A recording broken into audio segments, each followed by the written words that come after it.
앞서 나일강의 피로 변하는 재앙, 개구리의 재앙, 모세와 아론을 통하여서 하나님께서는 미리 경고하십니다.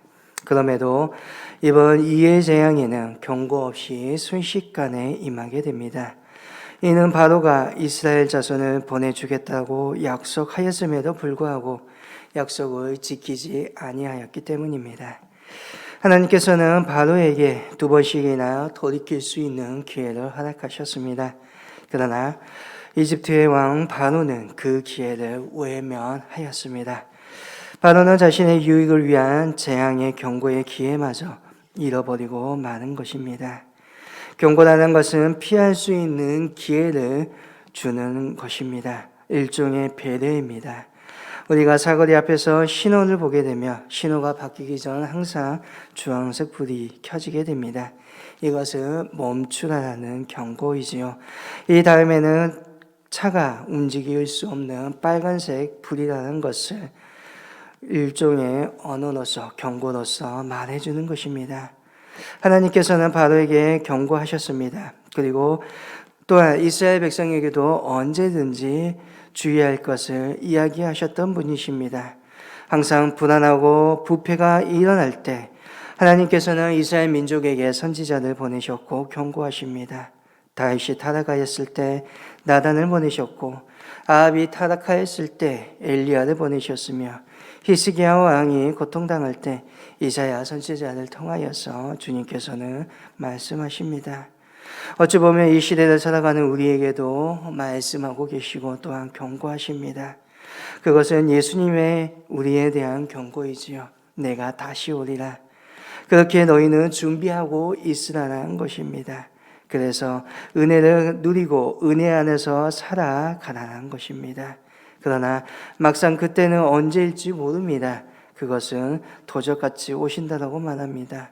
동이 서에서 먼 것처럼 언제 우리에게 순식간에 찾아오고 또한 멀어질지 모른다는 것입니다. 하나님께서는 이집트 왕 바로에게 끊임없이 내 백성을 보내라. 또한 너의 그 모습을 통하여서 돌이키라라고 끊임없이 재앙을 통하여서 경고하십니다. 준비하고 또한 내보낼 것을 이야기하십니다. 그러나 안타깝게도 이집트의 왕 바로는 그렇지 못하였다는 것입니다.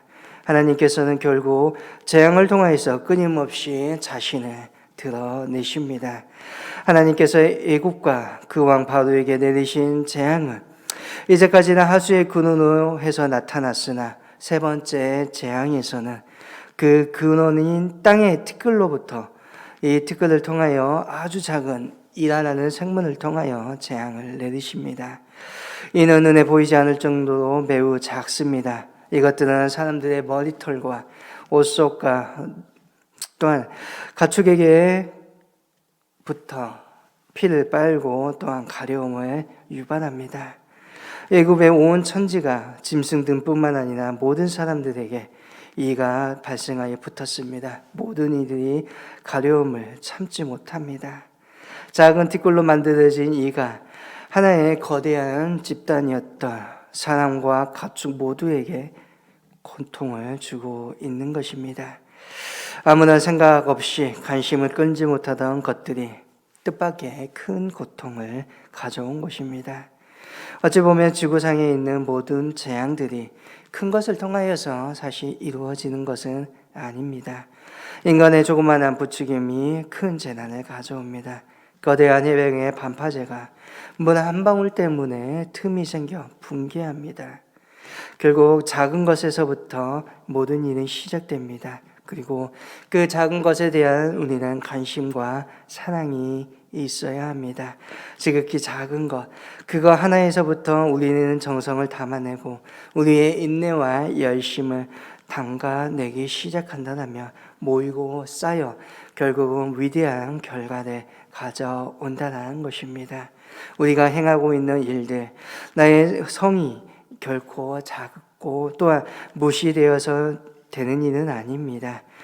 이것들이 쌓이고 큰 일을 이루어 가게 됩니다. 또한 우리 안에 혹시나 조그마한 작은 죄를 그 죄를 너무나 가볍게 경시해서도 아니 됩니다. 우리는 작은 죄를 무서워해야 됩니다. 이 작은 죄가 쌓여 결국 우리를 사망에 이르게 한다는 것입니다. 결국 작은 이 하나 때문에 바로의 백성들과 또한 이집트의 모든 가축들은 고통받게 됩니다. 작은 이 하나지만 결국 하나님께서는 그것을 통하여서 일하심을 보여줍니다. 오늘 저와 여러분은 그 작은 것을 통하여서 이루시는 하나님의 뜻을 보고 오늘 작은 것 하나에도 믿음으로 충성할 수 있어야 한다는 것입니다. 이러한 모습을 보면서 이집트의 술사들은 이러한 모습까지도 흉내내고자 합니다. 그러나 그렇게 하지 못합니다. 그리고 그들은 바로에게 이렇게 고백합니다. 이는 하나님의 권능입니다. 이집트의 술사들은 애국인에게 전능한 사람으로 통합니다. 술사들은 지금까지 무엇이든지 할 수 있는 사람으로 착각하였습니다. 그리고 그들이 주신 능력은 하나님이 허락하신 범위 내의 일이었음에도 불구하고 그들은 그것을 깨닫지 못하고 살아왔습니다. 오늘날 우리의 사람들 과학을 통하여서 발전해 왔습니다. 하지만 이 모든 것은 하나님의 섭리 속에서 허용된 일입니다. 그리고 발전되어 왔습니다. 그리고 그 속에는 사실은 많은 한계와 또한 지적할 수밖에 없는 부분들도 있습니다. 지금 또 마찬가지입니다. 우리는 코로나라는 병의 원인을 제대로 알지 못하고 또한 많은 이들이 병에 걸려 고통스러워하며 죽어가는 사람들도 부지기수입니다. 규명되지 아니하는 자연의 형상들이 더 많다는 것입니다. 또한 교육을 통하여서 많은 사람들이 변화될 것이라고 생각하였습니다. 그런데 배우건 배우지 못하였건 지식이 많건 적건 간에 상관없이 많은 이들이 범죄함을 보게 됩니다. 결국 인격과는 별개인 것이고 또한 사람이 하는 일에는 한계가 있다라는 것입니다. 우리는 엘리야나라는 선지자를 알고 있습니다. 그가 어떠한 사람입니까? 갈멜산에서 기도하여 하늘에서 불을 내린 사람입니다.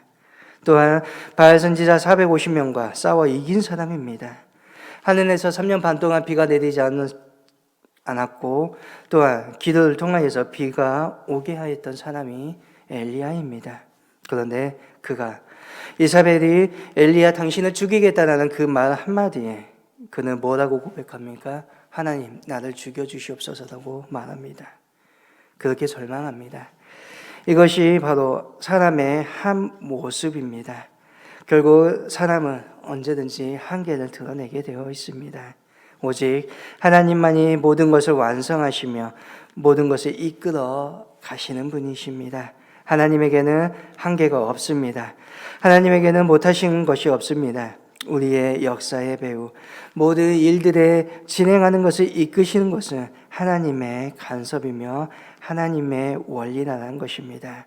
그러므로 우리가 할 수 있는 것은 하나님의 통치에 순종하며 그 말씀에 따라가는 것입니다. 하나님께 기뻐하시는 그것을 찾아 이 땅에 역사하시는 드러내는 그 놀라운 일들에 우리의 삶을 내어 드리는 것입니다. 하나님께서는 그것을 기뻐하시고 하나님께서는 그러한 백성들을 구별하여 자신의 백성으로 삼으신다는 것입니다. 애굽의 많은 사람들이 고통 속에 있지만 하나님께서 허락하시고 하나님이 구별하신 자신의 백성 히브리 백성에게는 지금까지 재앙이 한 번도 일어나지 않는다는 것입니다. 그러한 현상들을 보여주고 있지만 바로와 그를 따르는 사람들 여전히 마음이 완강하여 하나님께로 돌아오지 않습니다. 그러하여 다시 한번 파리의 재앙이 일어나게 됩니다. 파리 에놈이라고 말하는 파리입니다. 전염병을 옮기는 일반적인 작은 파리가 아니라 피를 빠는 그러한 독파리입니다. 피해가 심각합니다. 또한 그들이 섬기는 태양신의 그 창조신의 머리 위에 파리의 모양을 하고 있습니다. 하나님께서는 그 파리를 통하여서 재앙을 통하여 예굽을 이집트를 심판하고 있는 것입니다. 이러한 심판 안에 결국 바로가 무릎을 꿇게 됩니다. 그러나 완전히 마음을 돌린 것은 아니지요. 이집트 백성들 또한 자신의 권력을 위하여서 히브리 백성을 회유하고자 모세와 아론에게 말을 합니다. 유혹하고 설득합니다. 저기에 가서 예배드리라. 그리고 나서 언제든지 돌아오라. 얼핏 들으면 그들을 생각하는 것처럼 보여집니다. 그러나 그가 말하는 조건은 자유를 허용하는 것이 아니라 끝까지 노예로 그들을 붙들고 살게 하겠다는 것입니다. 언제든지 믿음으로 살아가는 우리에게도 바로와 같은 유혹이 올 수 있습니다. 내가 원하면, 네가 그렇게 원하고 싶으면 언제든지 그리스도인이 되고 예배를 드러나. 그러나 너무 멀리 가지 말고 적당히 믿고 죄의 멍에와 죄의 유혹 속에 살아가라고 말합니다. 그러나 우리의 믿음은, 때로는 우리의 신앙은 적당히라는 말이 통하지 아니합니다. 예배하는 것은 하나님을 위하는 것이지 내 자신을 위한 것이 아닙니다.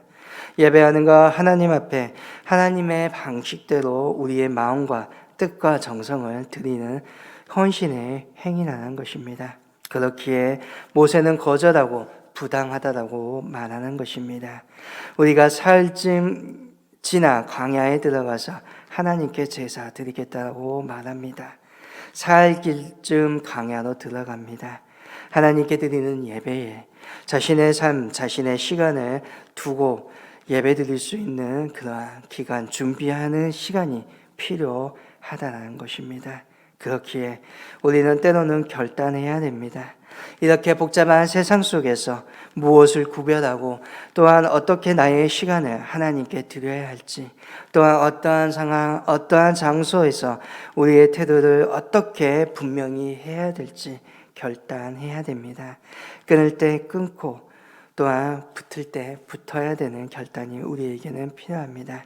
결국 믿음과 신앙은 결단의 문제입니다. 끝없이 유혹으로부터 우리는 그 유혹을 뿌리칠 수 있도록 결단하고 도전해야 한다는 것입니다. 이리하면 하나님께서는 분명 우리에게 은혜를 주십니다. 우리에게 놀라운 능력을 주십니다. 그 새로워지는 경험을 저와 여러분이 할 수 있기를 원합니다. 완고한 바로가 아니라 하나님의 말씀에 즐거이 기꺼이 헌신하며 또한 순종할 수 있는 믿음의 저와 여러분 될 수 있기를 간절히 소망합니다.